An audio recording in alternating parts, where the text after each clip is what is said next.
A dedicated soldier named Andre Coleman is about to experience an event that will change his life and the lives of others around him.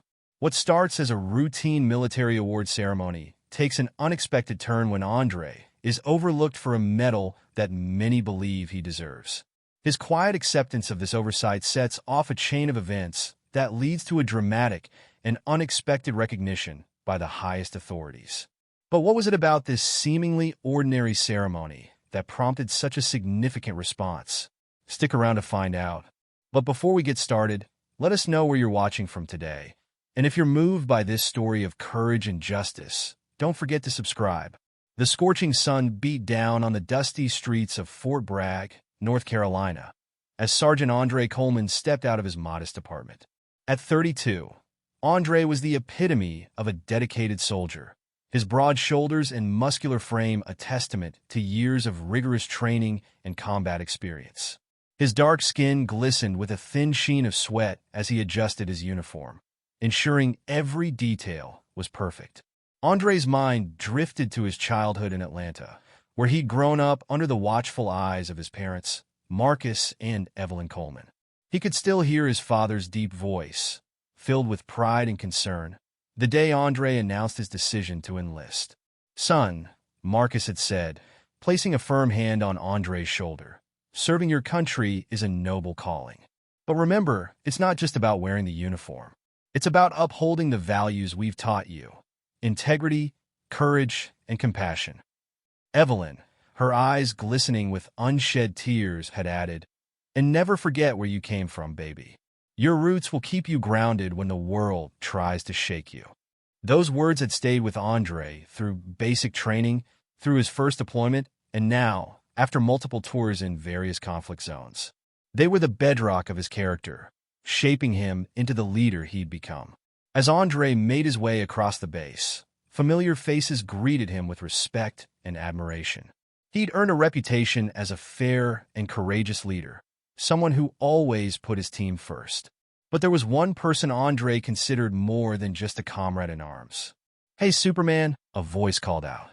Andre turned to see Lieutenant John Williams jogging towards him, a broad grin on his face. "John," Andre greeted warmly, clasping his friend's hand.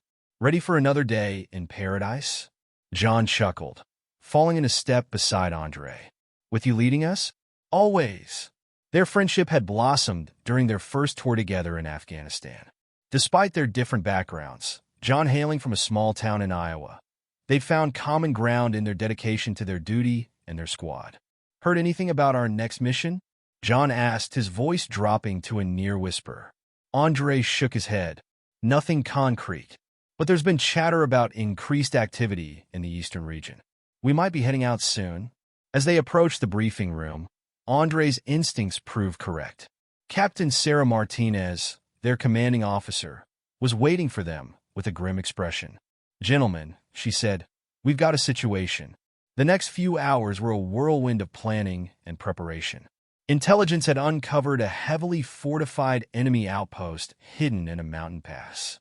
Their mission: infiltrate, gather intel, and neutralize any immediate threats. As Andre studied the terrain maps, a knot formed in his stomach. The approach was treacherous, with limited cover and multiple vantage points for enemy snipers.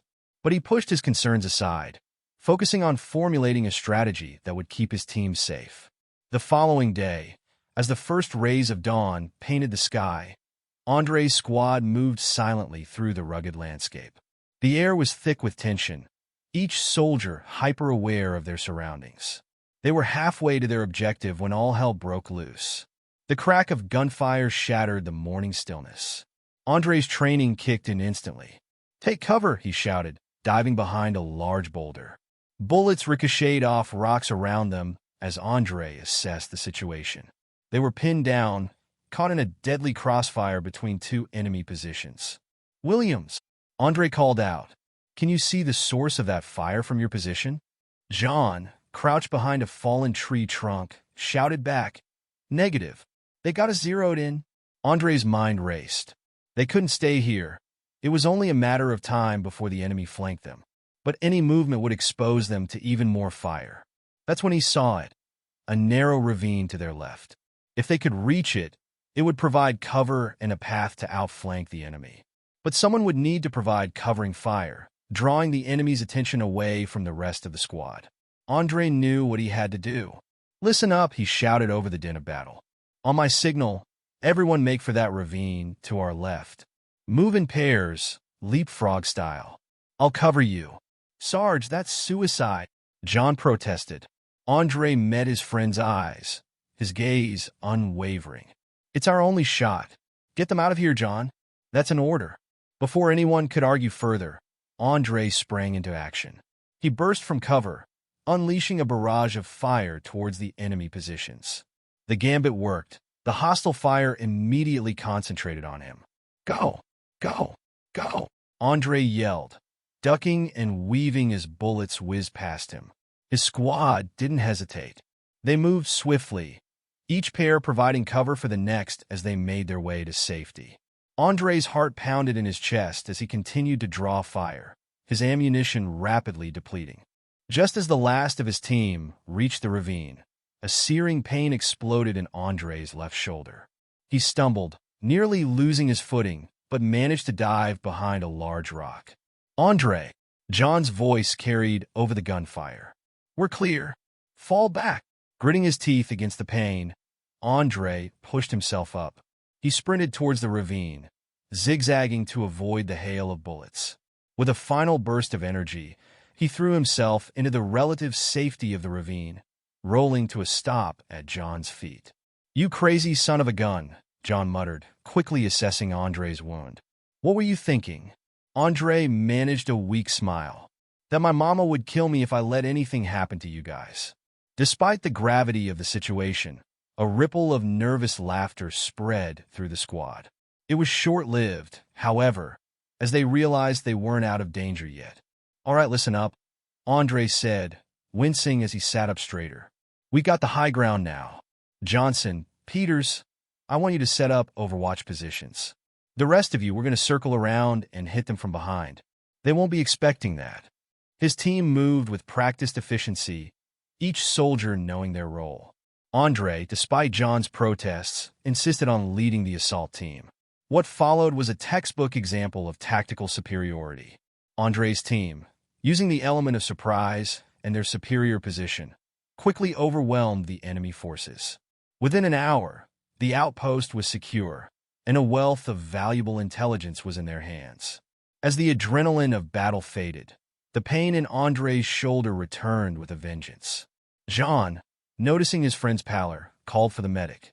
"You've lost a lot of blood, Sarge," the medic said as he worked on Andre's wound. "We need to get you evac'd ASAP." Andre shook his head. "Not until we're all out of here safely. I'm not leaving my team." And true to his word, Andre stayed with his squad until they were all safely back at base. It was only then, as the medical team rushed him into surgery, that he finally allowed himself to succumb to exhaustion. Days later, as Andre recovered in the base hospital, news of their mission spread like wildfire.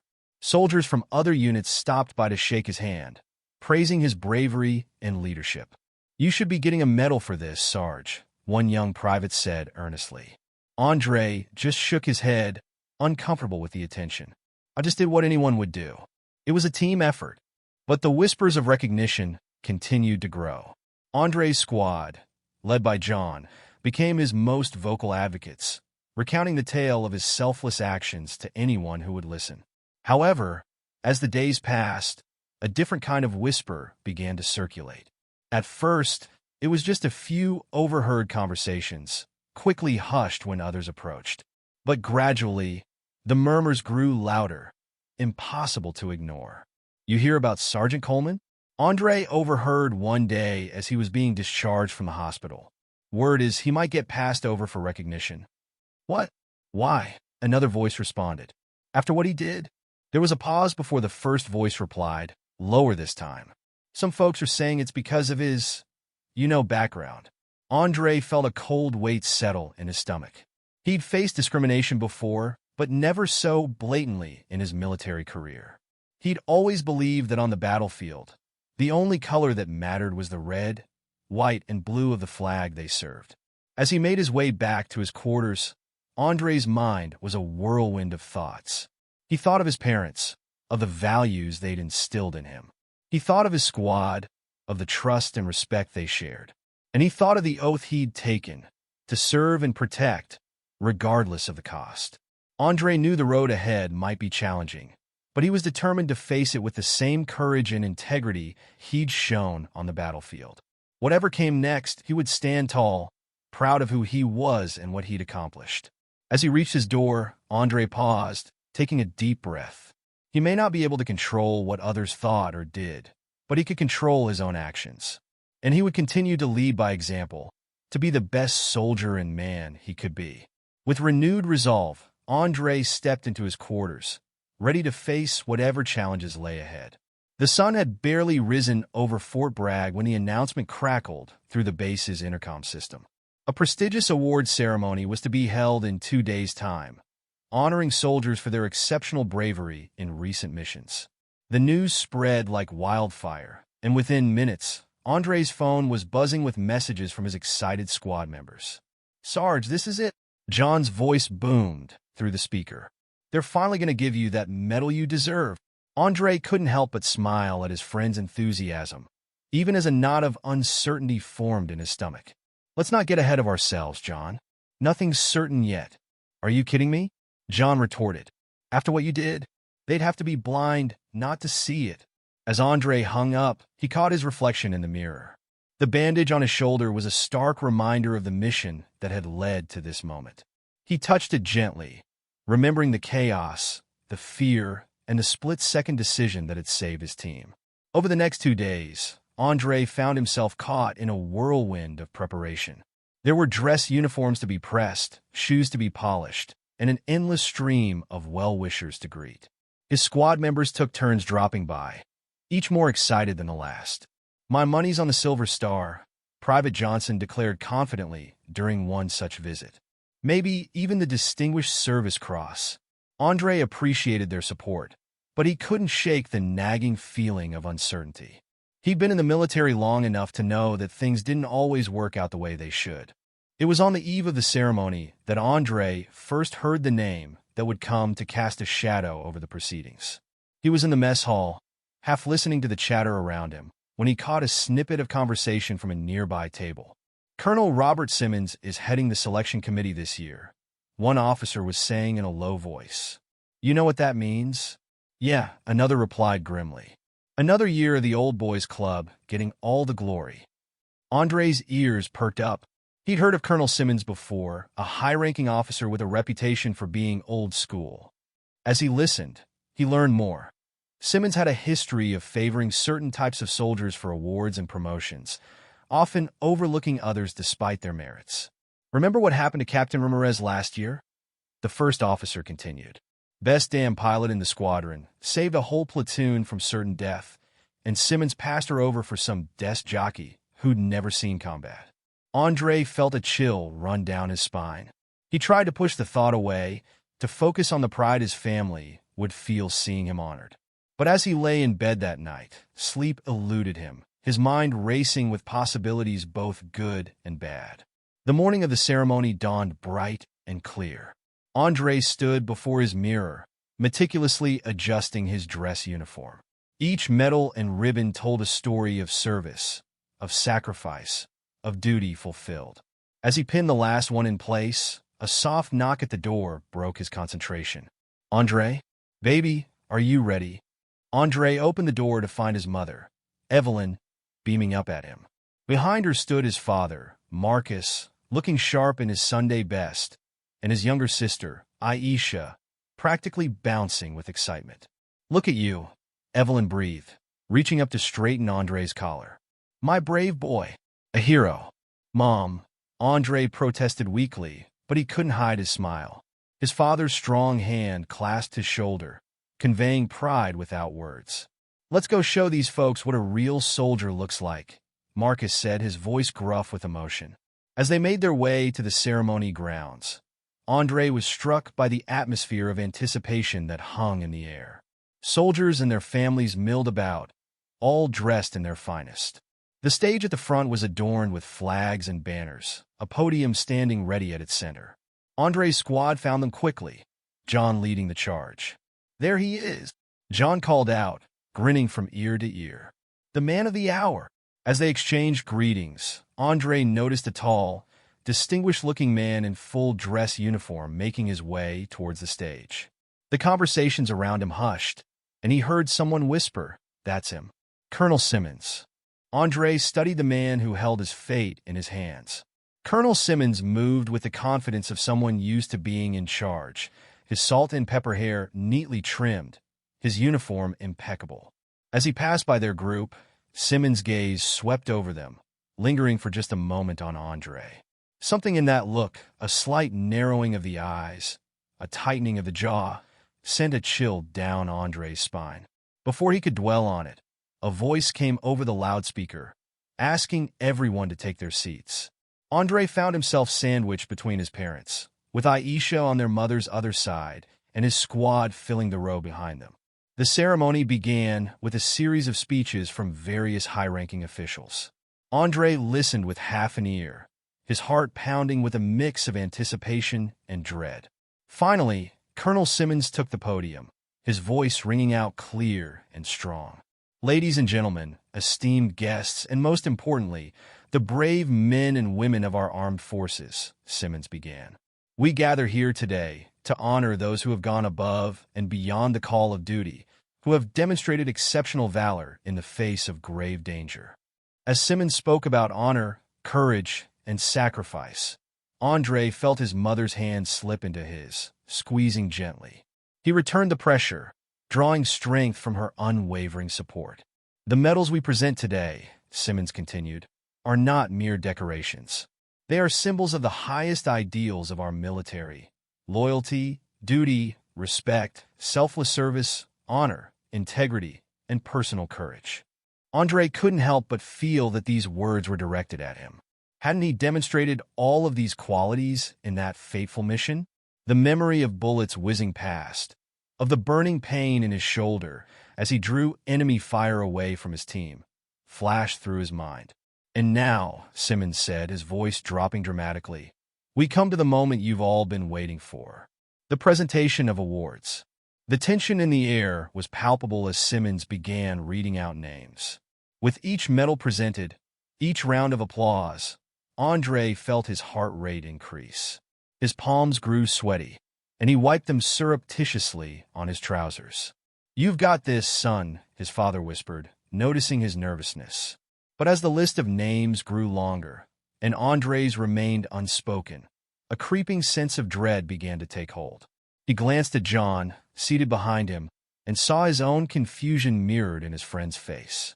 Finally, after what seemed like an eternity, Colonel Simmons cleared his throat. "And that concludes our awards presentation for today. Thank you all for your service, and God bless America." For a moment, there was silence. Then, a low murmur began to spread through the crowd. Andre sat, stunned, as the reality of what had just happened sank in. He had been overlooked. "There must be some mistake," Evelyn said, her voice trembling. "They forgot to call your name, baby. We should go talk to someone." But Andre knew, with a sinking certainty, that there had been no mistake. He had been deliberately passed over. As people began to stand, to mill about in confused groups, Andre felt a hand on his shoulder. He looked up to see John, his face a mask of barely contained fury. "This is bull," John spat. "Absolute bull. You saved our lives out there, Sarge. You took a bullet for us? How could they not recognize that?" Andre stood slowly, feeling as if he were moving through molasses. "It's all right, John," he heard himself say, though the words felt hollow even to his own ears. "These things happen, but it wasn't all right." Andre could see it in the tears his mother was trying to hide, in the rigid set of his father's jaw, in the fire blazing in Aisha's eyes. He could feel it in the shocked silence of his squad, in the pitying glances thrown his way by other soldiers. As they made their way out of the ceremony grounds, Andre felt as if every eye was on him. He held his head high, his back straight, even as he felt something crumbling inside him. The rest of the day passed in a blur. Andre's family insisted on taking him out to dinner, as they had planned to celebrate. The meal was a somber affair, punctuated by attempts at cheerfulness that fell flat. "You're still our hero," Aisha declared fiercely over dessert. Medal or no medal. Andre managed to smile for her sake, but inside, he was grappling with a storm of emotions. Disappointment, anger, confusion. They swirled within him, threatening to overwhelm his usual calm demeanor. That night, after his family had gone back to their hotel, Andre sat alone in his quarters, staring at his reflection in the mirror. The soldier who looked back at him was the same one who had led his team to safety, who had put his life on the line without hesitation. So, why didn't the powers that be see that?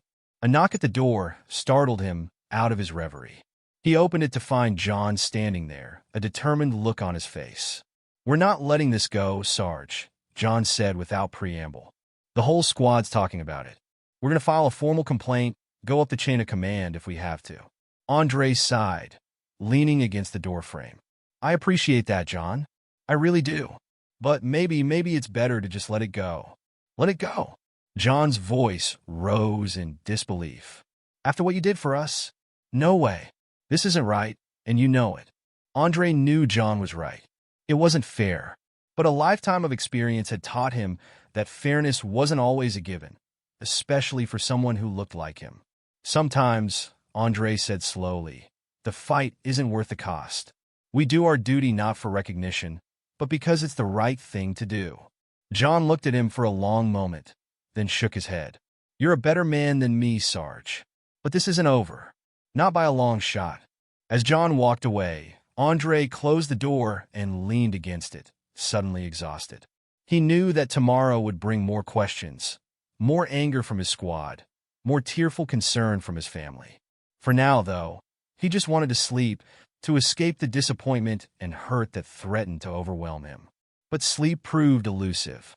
Andre tossed and turned, his mind replaying the events of the day. He thought of Colonel Simmons' cold gaze, of the names called that weren't his, of the pride in his mother's eyes, turning to confusion and then to sorrow. In the early hours of the morning, Andre finally drifted off into a fitful sleep. His dreams were a chaotic mix of battlefield scenes and award ceremonies, where he reached for medals that always remained just out of grasp. He awoke to the sound of his phone buzzing. Groggily, he reached for it, seeing a string of messages from his squad members. They were all variations on the same theme: outrage at the injustice, promises to fight for him, assurances that he deserved better. As touched as he was by their support, Andre felt a weariness settle over him. He had joined the military to serve his country, to make a difference. He had never sought glory or accolades. But now, faced with this blatant oversight, he couldn't help but question everything. A soft knock at the door roused him from his thoughts. He opened it to find his mother standing there, her eyes red-rimmed from a sleepless night. "Oh, baby," she said, pulling him into a fierce hug. "I'm so sorry. You deserved that medal. You deserved all of them." Andre hugged her back, feeling a lump form in his throat. "It's okay, Mom," he said, his voice muffled against her shoulder. "Really, it's not about the medals." Evelyn pulled back, holding him at arm's length. "Don't you dare downplay this, Andre Coleman," she said, her voice stern despite the tears in her eyes. "What they did wasn't right. Your father and I, we raised you to stand up for yourself, to know your worth." "I know, Mom," Andre said softly. "And I do know my worth. A medal doesn't change what I did out there, or who I am." His mother looked at him for a long moment, then nodded slowly. "You're right, of course. You're so much stronger than I am. But it still hurts to see you treated this way." As they talked, Andre felt some of the tension he'd been carrying start to ease. His mother's unwavering belief in him, her fierce pride, helped to soothe the sting of the previous day's disappointment. Later that morning, as Andre walked his family to their car, he was struck by a sense of déjà vu. Hadn't he stood in this very spot years ago, saying goodbye as he left for basic training? His father had clapped him on the shoulder then, telling him to make them proud. Now Marcus pulled him into a bear hug. "You've already made us prouder than we could have ever imagined," Marcus said gruffly. "Don't let anyone tell you different." Aisha was the last to say goodbye, her eyes still flashing with indignation. "This isn't over, big brother," she declared. "I'm going to write to every newspaper, every TV station. The world needs to know what a hero you are." Despite everything, Andre found himself chuckling. "Easy there, firecracker," he said, ruffling her hair. "No need for all that. Just knowing you all believe in me is enough." As he watched their car drive away, Andre felt a curious mix of emotions. The hurt and disappointment were still there, but they were tempered now by the love and support of his family, the loyalty of his squad. He turned back towards the base, squaring his shoulders. Whatever came next, whatever challenges lay ahead, he would face them with the same courage and integrity he'd always shown. Medal or no medal, he was still Sergeant Andre Coleman, and he had a job to do. As he walked, Andre's phone buzzed with a message. It was from John. "Emergency squad meeting. My quarters. ASAP." Andre sighed, knowing that his friend hadn't given up on the idea of fighting this injustice. Part of him wanted to ignore the message, to let sleeping dogs lie. But a larger part, the part that had always pushed him to stand up for what was right, propelled him forward. When he arrived at John's quarters, he found the entire squad crammed into the small space. The air was thick with tension and barely suppressed anger. "All right, Sarge," John said as soon as Andre entered. "We've been talking and we've got a plan. We're going to go straight to the top, file a formal complaint about Colonel Simmons and this whole messed-up selection process." Andre looked around at the determined faces of his team. These were the men and women he'd risked his life for, who had followed him into danger without question. He owed it to them to at least hear them out. "I appreciate what you're all trying to do," he began carefully. "But we need to think about the bigger picture here. Rocking the boat could have consequences for all of us. So we're just supposed to sit back and let them treat you like this?" Private Johnson burst out. "After everything you've done for us?" Andre held up a hand, silencing the murmurs of agreement. "I'm not saying we do nothing, but we need to be smart about this. Going in guns blazing isn't going to solve anything." As they debated their options, Andre felt a resolve building within him. Yes, he had been wronged. Yes, the system had failed him. But he had always believed in working within the system to effect change. Maybe this was his opportunity to do just that. "Here's what we're going to do," he said finally, his voice cutting through the chatter. "We're going to document everything.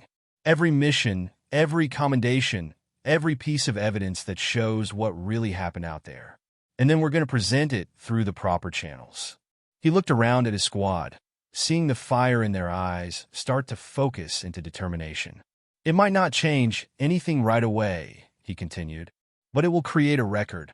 And maybe, just maybe, it will help make sure this doesn't happen to someone else down the line." As his squad nodded in agreement, Andre felt a weight lift from his shoulders. He might not have gotten the recognition he deserved, but he had something far more valuable: the loyalty and respect of the people who mattered most. The road ahead would be challenging, he knew. There would be obstacles, setbacks, and moments of doubt. But standing there, surrounded by his team, Andre felt ready to face whatever came next. Medal or no medal, he was a soldier, a leader, and a man of integrity. And that, he realized, was the greatest honor of all. The morning sun cast long shadows across Fort Bragg as Sergeant Andre Coleman made his way to the mess hall. 2 days had passed since the awards ceremony, and while the initial shock and disappointment had subsided, a dull ache still lingered in his chest. He'd thrown himself into his duties, determined to move forward, but the whispers and sympathetic glances from his fellow soldiers were constant reminders of what had transpired. As Andre entered the mess hall, he noticed an unusual buzz of activity. Soldiers were huddled around phones and tablets, their breakfasts forgotten. Frowning, he made his way to the serving line, trying to catch snippets of conversation. "Did you see the news? I can't believe it. About time someone did something." Curiosity piqued. Andre was about to ask what was going on when he felt a hand on his shoulder. He turned to see John, his face flushed with excitement. "Sarge, you're not going to believe this," John said, thrusting his phone into Andre's hands. "The Secretary of Defense just made an announcement. It's all over the news." Andre's eyes widened as he scanned the headline. "Secretary of Defense addresses military award controversy, announces new commendation." Before he could read further, the mess hall's television screens flickered to life, drawing everyone's attention. The familiar face of Secretary of Defense Eleanor Hawkins filled the screens, her expression stern yet compassionate. "My fellow Americans," she began, her voice resonating through the now silent hall. "I come before you today to address a matter of great importance to our military and our nation as a whole." Andre felt the eyes of his fellow soldiers on him, but he couldn't look away from the screen. Recent events have brought to light issues within our military awards process that cannot and will not be ignored, Secretary Hawkins continued. "Let me be clear. Bravery, integrity, and leadership are the cornerstones of our armed forces. These qualities know no color, no gender, no background. They are the essence of what makes our military the finest in the world." A murmur rippled through the mess hall. Andre felt his heart rate quicken, hardly daring to believe what he was hearing. "It has come to my attention that certain individuals within our ranks have allowed personal biases to influence decisions that should be based solely on merit," the secretary said, her tone leaving no doubt about the seriousness of the situation. "This is unacceptable and goes against everything our military stands for." Though she didn't mention any names, Andre knew she was referring to Colonel Simmons and the recent award ceremony. He glanced around, noticing the grim nods of agreement from his fellow soldiers. "In light of these events," Secretary Hawkins continued, "I am announcing a comprehensive review of our awards process. We will ensure that every act of bravery, every demonstration of exceptional leadership is recognized and honored, regardless of the individual's background or circumstances." The mess hall erupted in applause, but Secretary Hawkins held up a hand, silencing the crowd. "But we're not stopping there," she said, a hint of a smile playing at her lips. "Today, I am proud to announce the creation of a new commendation, the Valor and Integrity Medal." Andre felt John's hand grip his shoulder tightly. "This medal," the secretary explained, "will be awarded to those who have not only shown exceptional bravery in combat, but have also demonstrated the highest levels of integrity and leadership. It is a recognition that true heroism extends beyond the battlefield, encompassing the character and conduct of our finest soldiers." The excitement in the mess hall was palpable now. Soldiers were exchanging glances, whispering amongst themselves.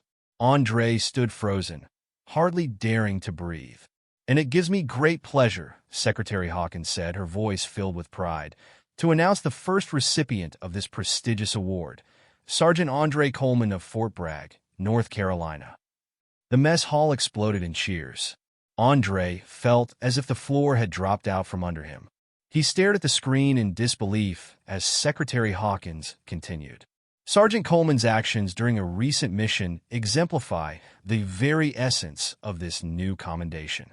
Not only did he display extraordinary courage under fire, saving the lives of his entire squad, but he has also shown remarkable integrity and leadership in the face of adversity." John was shaking Andre vigorously now, his face split in a wide grin. "You did it, Sarge. You did it."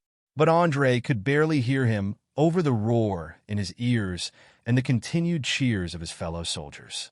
On the screen, Secretary Hawkins was still speaking. "I will be personally visiting Fort Bragg later today to present this medal to Sergeant Coleman," she announced.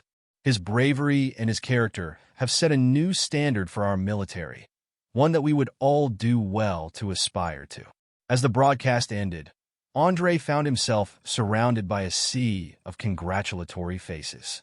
Hands reached out to shake his, voices raised in celebration.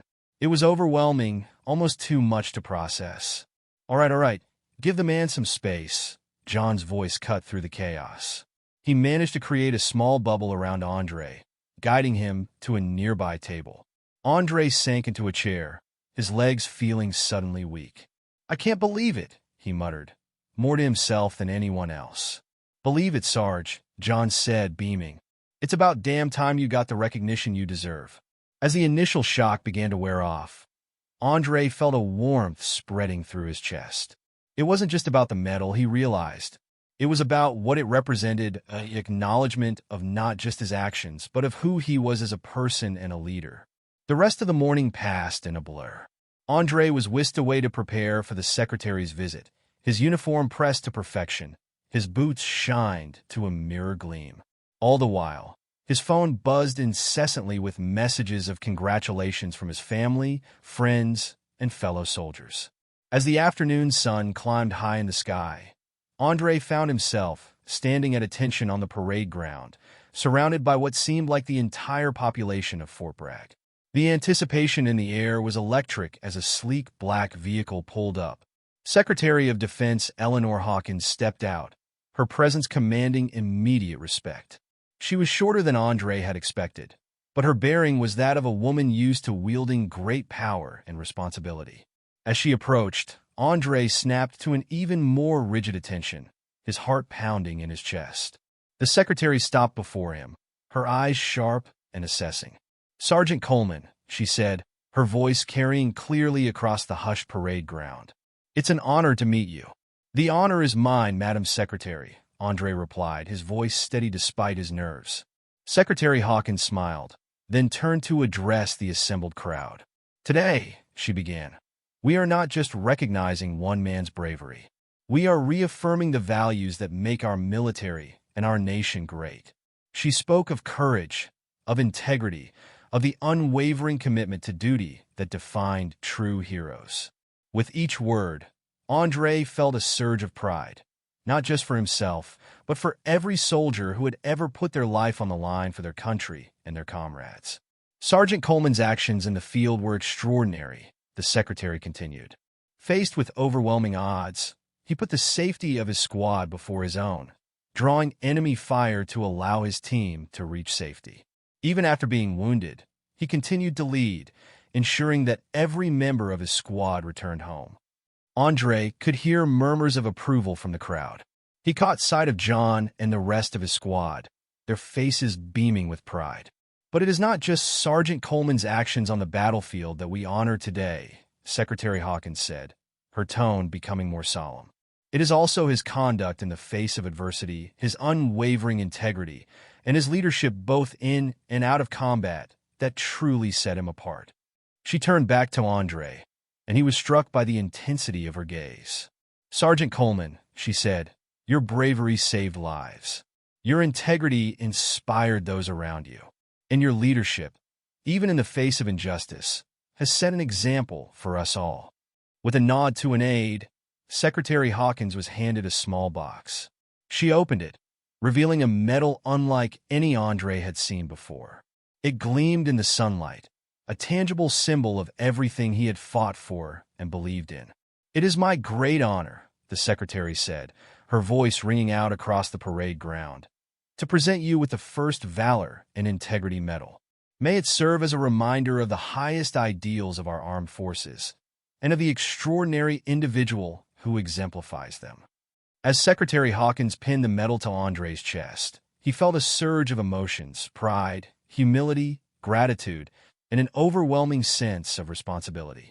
This wasn't just a personal victory, he realized.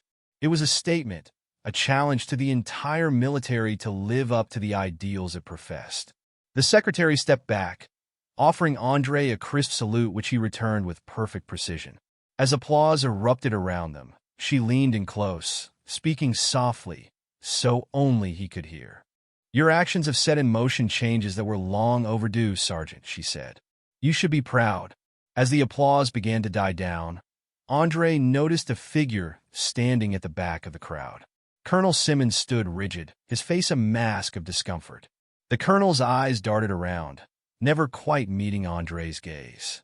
Secretary Hawkins stepped away from Andre, her eyes scanning the crowd. When she spotted Colonel Simmons, her expression hardened. She made her way towards him, the crowd parting before her. "Colonel Simmons," she said, her voice low but firm. "A word, if you please." The colonel straightened, a flicker of unease crossing his face. "Of course, Madam Secretary." As they moved to a more private area, Andre could just make out the secretary's words. "Your actions, Colonel, have not gone unnoticed. There will be a full review." The rest of her words were lost in the crowd's chatter, but the implication was clear. Change was coming, and those who resisted it would face consequences. The rest of the ceremony passed in a blur of speeches, handshakes, and photographs. By the time it was over, the sun was beginning to dip towards the horizon, casting long shadows across the parade ground. As the crowd began to disperse, Andre found himself surrounded by his squad. John was the first to reach him, pulling him into a bear hug. "I told you, didn't I?" John said, his voice thick with emotion. "I told you they couldn't ignore what you did." One by one, the rest of the squad offered their congratulations, each of them touching the new medal with a mix of awe and pride. Andre felt overwhelmed by their support, their unwavering belief in him. "This is as much yours as it is mine," he told them, his voice husky. "I couldn't have done any of it without you." As the squad dispersed, promising to meet later for a proper celebration, Andre found himself alone for the first time since the announcement. He walked slowly across the now empty parade ground, his hand absently touching the medal on his chest. He thought about the journey that had led him to this moment, the challenges he'd faced, the obstacles he'd overcome. He thought about his parents, about the values they'd instilled in him. He thought about every soldier who had ever been overlooked or undervalued because of their race, gender, or background. This medal, Andre realized, was more than just a personal accolade. It was a symbol of change, a beacon of hope for a more equitable and just military. And with that realization came a renewed sense of purpose. As he reached the edge of the parade ground, Andre paused, looking back at the place where he'd received the medal. He made a silent vow to himself, to his fellow soldiers, and to his country. He would continue to lead by example, to fight for what was right, to embody the values this medal represented. The sun dipped below the horizon, painting the sky in vibrant hues of orange and purple. Andre took a deep breath, squared his shoulders, and began the walk back to his quarters. Tomorrow would bring new challenges, new responsibilities. But for now, he allowed himself to savor this moment of triumph, of vindication, of hope for a better future. As he walked, Andre's phone buzzed in his pocket. He pulled it out to find a message from his mother. "We saw the news, baby. We're so proud of you. Your father can't stop crying. Call us when you can." A lump formed in Andre's throat as he read the message. He thought about how far he'd come, about the little boy from Atlanta who had dreamed of serving his country. That boy could never have imagined this moment, this honor. Andre typed out a quick reply, promising to call soon, then slipped the phone back into his pocket. As he continued his walk, he noticed other soldiers stopping to salute him, their faces filled with a new respect. It was a reminder of the weight of responsibility that came with this recognition. When he finally reached his quarters, Andre closed the door behind him and leaned against it, letting out a long breath. The events of the day washed over him. The surprise announcement, the secretary's visit, the ceremony, the pride in his squad's eyes. He moved to the small mirror hanging on the wall, studying his reflection. The new medal gleamed on his chest, a stark contrast to the familiar ribbons and insignia. But it wasn't the medal that caught his attention. It was the look in his own eyes, a mix of pride, determination, and a newfound sense of purpose. A knock at the door startled him out of his reverie. Opening it, he found John standing there, a bottle of champagne in one hand and a group of grinning squad members behind him. "Hope you didn't think we'd let you spend tonight alone, Sarge," John said with a wink. "We've got some celebrating to do." Andre couldn't help but smile. "All right, come on in," he said, stepping aside to let them enter. "But remember, we've still got duty tomorrow." As his friends filed in, filling the small space with laughter and chatter, Andre felt a warmth spread through his chest. This, he realized, was what it was all about. Not the medals or the recognition, but the bonds forged in service, the unbreakable ties of loyalty and respect. The night wore on, filled with toasts and stories, laughter and quiet moments of reflection. As Andre looked around at the faces of his squad, he saw in them the future of the military, diverse, dedicated, united in their commitment to serving their country and each other. It was well past midnight when the last of his friends left, each offering a final congratulation and a promise to see him in the morning. As Andre closed the door behind them, he felt a profound sense of gratitude wash over him. He moved to the window, looking out at the quiet base. Somewhere out there, he knew, were other soldiers like him, Men and women facing their own challenges, fighting their own battles for recognition and respect. His thoughts turned to the future, to the changes his story might inspire. The Valor and Integrity Medal wasn't just a personal honor, he realized. It was a challenge to the entire military establishment, a call to live up to its highest ideals. And Andre knew, with a certainty that ran bone deep, that he would spend the rest of his career working to ensure that every soldier, regardless of their background, had the opportunity to be recognized for their true worth. As he finally prepared for bed, Andre carefully removed the medal, placing it on his bedside table. Tomorrow would bring new challenges, new responsibilities. But for now, in the quiet of the night, he allowed himself to feel the full weight of his accomplishment. He thought of his parents, of the pride in their voices when he'd finally called them. He thought of his sister Aisha, who had declared her intention to follow in his footsteps and join the military. He thought of every person who had supported him, believed in him, fought for him. As he drifted off to sleep, Andre's last thoughts were not of the medal, but of the future it represented. A future where courage, integrity, and leadership were recognized and celebrated in all their forms. A future he was now uniquely positioned to help create. The next morning dawned bright and clear, finding Andre already awake and preparing for the day ahead. As he donned his uniform, carefully pinning the new medal in place, he felt a renewed sense of purpose coursing through him. He stepped out of his quarters, squaring his shoulders as he faced the new day. The base was already bustling with activity, and Andre could feel the eyes of his fellow soldiers on him as he made his way to the command center. There were nods of respect, salutes offered with a new level of reverence. As he entered the building, Andre was immediately approached by his commanding officer, Major Sarah Martinez. Her face was serious, but there was a glimmer of pride in her eyes. "Sergeant Coleman," she said, "I need to see you in my office immediately." Andre followed her, his mind racing. What could this be about? As they entered her office, he was surprised to see Secretary Hawkins herself waiting for them, along with several other high-ranking officers. "Sergeant," the secretary greeted him warmly. "I hope you don't mind us dropping in like this, but we have some important matters to discuss."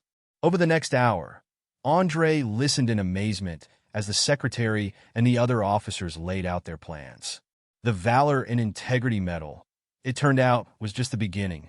They were implementing a comprehensive overhaul of the military's promotion and recognition systems, aimed at eliminating bias and ensuring that merit was the sole criterion for advancement. "And we want you to be a part of it, Sergeant Coleman," Secretary Hawkins said. "Your experiences, your insights, they'll be invaluable as we move forward with these changes." Andre felt a mix of emotions, honor at being asked to participate in such important work, and a weighty sense of responsibility. He thought of all the soldiers who had faced discrimination or been overlooked, of the changes this could mean for their futures. "I'd be honored, Madam Secretary," Andre replied, his voice steady despite the whirlwind of thoughts in his mind. "What exactly did you have in mind?" Secretary Hawkins smiled, a look of approval in her eyes. "We're forming a special task force," she explained. "Its mission will be to review and revise our current systems, to ensure that every soldier, regardless of their background, has an equal opportunity for recognition and advancement." Major Martinez chimed in, her voice filled with pride. "We want you to be a key member of this task force, Sergeant Coleman. Your recent experiences, combined with your exemplary service record, make you uniquely qualified for this role." Andre's mind raced with the implications. This was an opportunity to effect real change, to help shape the future of the military he loved. But it would also mean new challenges, potentially facing resistance from those who preferred the status quo. "I understand this is a lot to take in," Secretary Hawkins said, noticing Andre's thoughtful expression. "You don't have to decide right away. Take some time to dash." "No need, Madam Secretary," Andre interrupted, his resolve solidifying. "I'm in. If my experiences can help make our military stronger and more equitable, then I have a duty to contribute." The secretary's face broke into a wide smile. "That's exactly the attitude we were hoping for, Sergeant. Welcome aboard."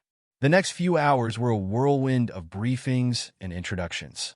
Andre met the other members of the task force, a diverse group of officers and enlisted personnel from all branches of the military. Each had their own stories of overcoming adversity, of pushing for change within the system.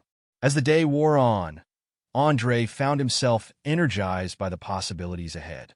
This was more than just a new assignment. It was a chance to make a lasting impact, to ensure that future generations of soldiers would be judged solely on their merits and actions. By the time he left the command center that evening, Andre's head was spinning with plans and ideas. He made his way back to his quarters, eager to share the news with his squad. He found them waiting outside his door, their faces a mix of curiosity and concern. "Everything okay, Sard?" John asked as Andre approached. "We heard you got called in to see the brass this morning." Andre couldn't keep the smile off his face. "More than okay, John. I've got some news to share with all of you." As they crowded into his quarters, Andre filled them in on the events of the day. He watched their expressions change from concern to excitement as they realized the significance of what was happening. "This is huge, Sarge," Private Johnson said, her eyes wide. "You're going to be able to make real changes." Andre nodded, feeling the weight of responsibility settle on his shoulders. "That's the plan. But I'm going to need all of your help. This isn't just about me. It's about making things better for all of us and for every soldier who comes after us." The squad exchanged glances, then turned back to Andre with determined expressions. "You know we've got your back, Sarge," John said, speaking for all of them. "Whatever you need, we're here." As his friends voiced their support, Andre felt a surge of gratitude. This was why he had joined the military in the first place, to be part of something bigger than himself, to make a difference. The conversation continued late into the night, with the squad offering ideas and suggestions for the task force. Andre listened carefully, making mental notes. These were the voices that needed to be heard. He realized the everyday soldiers who knew firsthand the challenges and inequities within the system. As his friends finally began to file out, each offering a final word of congratulations or support, Andre found himself overcome with emotion. He caught John's arm as he was leaving. "I couldn't have done any of this without you," Andre said, his voice thick. "Without all of you. You know that, right?" John smiled, clasping Andre's shoulder. "We know, Sarge, but you're the one who made it happen. You're the one who never gave up, who always did the right thing, no matter what. We're just glad the rest of the world is finally seeing what we've always known." After John left, Andre stood in the quiet of his quarters, reflecting on the whirlwind of changes that had swept through his life in just a few short days. From the disappointment of the award ceremony to the creation of the new medal, and now this new role on the task force, it was almost too much to process.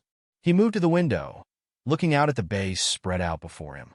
Somewhere out there were countless other soldiers, each with their own stories, their own struggles. Andre made a silent promise to them all. He would do everything in his power to ensure that their voices were heard, that their contributions were recognized. As he prepared for bed, Andre's eyes fell on the Valor and Integrity Medal, still sitting on his bedside table. He picked it up, running his fingers over its surface. It wasn't just a piece of metal, he realized. It was a symbol of change, a beacon of hope for a better future. Tomorrow would bring new challenges, new responsibilities. But as Andre drifted off to sleep, he felt a sense of purpose stronger than any he'd ever known.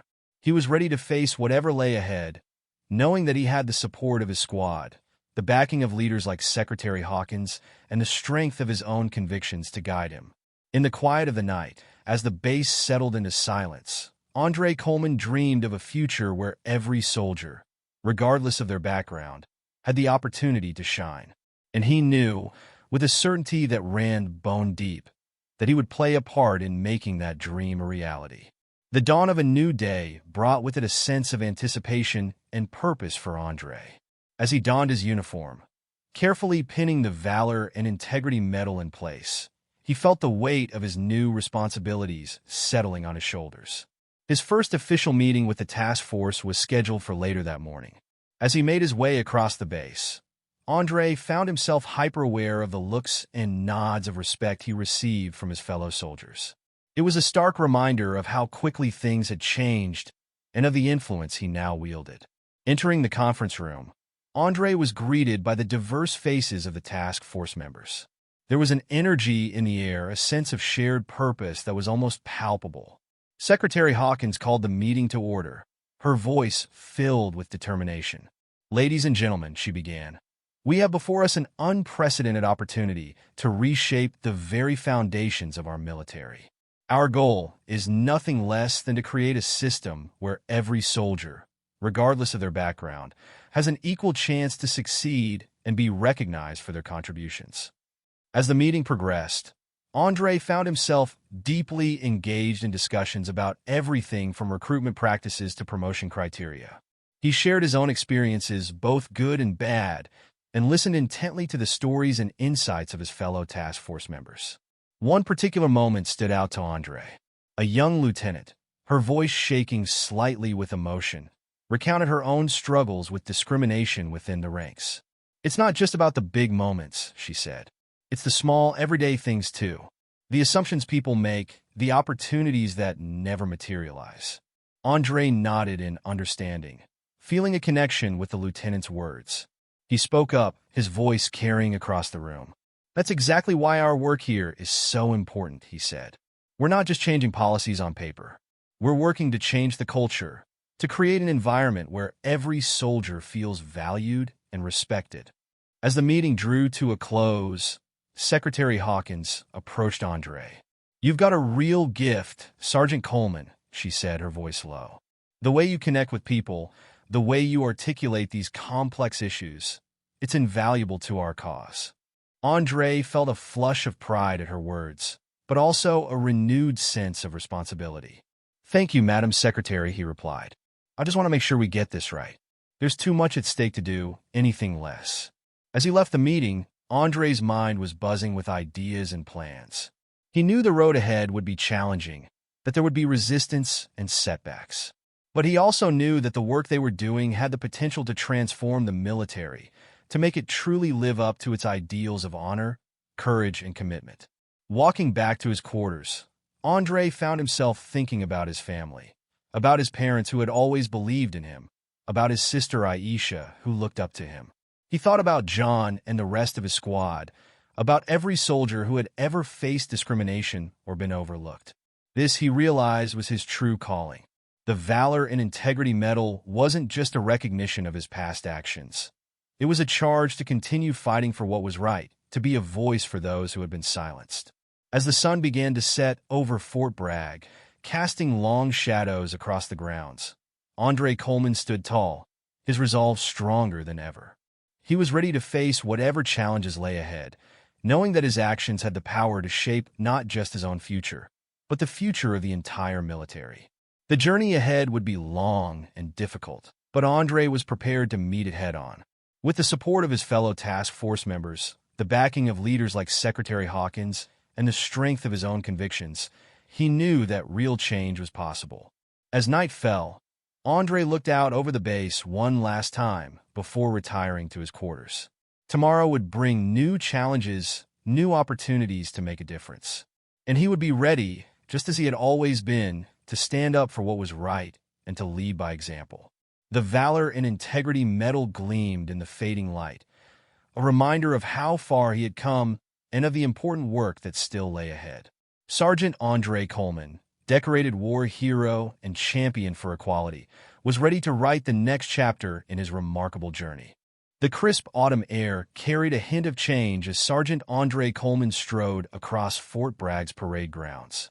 6 months had passed since the creation of the Valor and Integrity Medal, and the impact of Andre's work on the task force was beginning to ripple through the ranks of the military. As he walked, Andre's hand unconsciously brushed against the metal pin to his chest. It had become more than just a symbol of his personal achievement. It was a constant reminder of the responsibility he carried and the changes he was working to implement. The past months had been a whirlwind of meetings, policy drafts, and often heated debates. Andre had found himself at the forefront of discussions that were reshaping the very fabric of military culture. It hadn't been easy. There had been resistance, skepticism, and at times, outright hostility from those who clung to the old ways. But there had also been victories, moments that made every struggle worthwhile. Andre's mind drifted to a conversation he'd had just last week with a young private, a woman of color who'd approached him after a base-wide seminar on the new initiatives.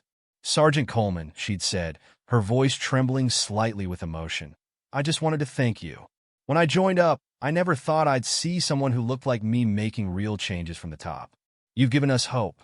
Those words had stayed with Andre, fueling his determination on the days when the challenges seemed insurmountable. As he neared the administration building, Andre spotted a familiar face, Colonel Robert Simmons, the man who had once overlooked him for recognition. The two men's eyes met, and for a moment, Andre felt a flicker of the old resentment. But as Simmons approached, Andre saw something he hadn't expected: humility. "Sergeant Coleman," Simmons said, his voice gruff but sincere. "Got a moment?" Andre nodded, curious about what the colonel had to say. "I owe you an apology," Simmons began, the words seeming to cost him considerable effort. "I was wrong, not just about you, but about a lot of things. Your work these past months, it's opened my eyes to biases I didn't even know I had." Andre felt a weight he hadn't realized he'd been carrying lift from his shoulders. "Thank you, sir," he replied. "That means a lot." As Simmons walked away, Andre realized that this was what real change looked like, not just in policies and procedures, but in hearts and minds. Entering the building, Andre made his way to the conference room where the task force was set to meet. Secretary Hawkins was already there, engaged in intense discussion with Major Martinez. "Ah, Sergeant Coleman," the secretary greeted him warmly. "Just the man we needed. We've got a situation that requires your unique perspective." Over the next hour, Andre found himself deep in discussion about a proposed overhaul of the military's mentorship program. The goal was to create more opportunities for soldiers from underrepresented backgrounds to connect with senior officers who could guide their careers. "The key," Andre found himself saying, "is to make sure this isn't just seen as a diversity initiative. It needs to be about identifying and nurturing talent, period. When we limit ourselves to a narrow view of what a leader looks like, we miss out on incredible potential." Secretary Hawkins nodded approvingly. "Well said, Sergeant. That's exactly the kind of thinking we need." As the meeting wrapped up, Major Martinez pulled Andre aside. "I've got some news you'll want to hear," she said, a smile playing at her lips. "Remember that young lieutenant who spoke up in our first task force meeting? The one who talked about the everyday struggles?" Andre nodded, recalling the powerful moment. "Well," Martinez continued, "she's just been recommended for an accelerated promotion. Her CO cited her exceptional leadership and innovative thinking, qualities he admitted he might have overlooked before our new initiatives took effect." Andre felt a surge of pride and hope. This was tangible proof that their efforts were making a difference. As he left the building, the afternoon sun warm on his face, Andre's phone buzzed with a message. It was from his sister, Aisha. "Guess what, big bro? I did it. Just got my acceptance to West Point. You blazed the trail, and now I'm following in your footsteps. Mom and Dad are over the moon. Call when you can." Andre felt a lump form in his throat. He thought back to that little girl who had once declared she would write to every newspaper about his heroism. Now she was embarking on her own journey to serve. That evening, as Andre sat in his quarters, he reflected on how much had changed in such a short time. The valor and integrity medal gleamed on his dresser, a testament to where this journey had begun. But it was the future that excited him now, a future where every soldier, regardless of their background, would have the opportunity to excel and be recognized for their merits. There was still much work to be done, challenges to be faced, and battles to be fought. But as Andre Coleman prepared for another day of working towards a more equitable and just military, he felt a sense of purpose stronger than any he'd ever known. He picked up his phone to call Aisha, eager to congratulate her and share in her excitement. As he dialed, Andre realized that this moment, this progress, this hope for the future, this was what true valor and integrity looked like. And he was proud to be a part of it. The ringing of the phone was answered by Aisha's exuberant voice. "Andre, can you believe it?" Andre smiled, feeling the weight of his responsibility and the lightness of his hope in equal measure. "I can, little sis," he said. "And let me tell you, the future is looking brighter every day." as he began to share with Aisha the latest developments and his hopes for her future in the military. Andre knew that this was just the beginning. The ripple effects of change were spreading, and he was at the heart of a transformation that would impact generations of soldiers to come. The night deepened outside his window, but for Sergeant Andre Coleman, the dawn of a new era in the military was just beginning to break.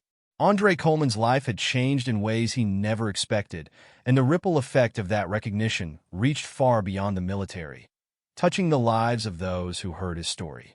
If you were inspired by Andre's journey, make sure to subscribe for more stories of courage and justice. And before you go, let us know, how would you have reacted if you were in Andre's shoes? We'd love to hear your thoughts.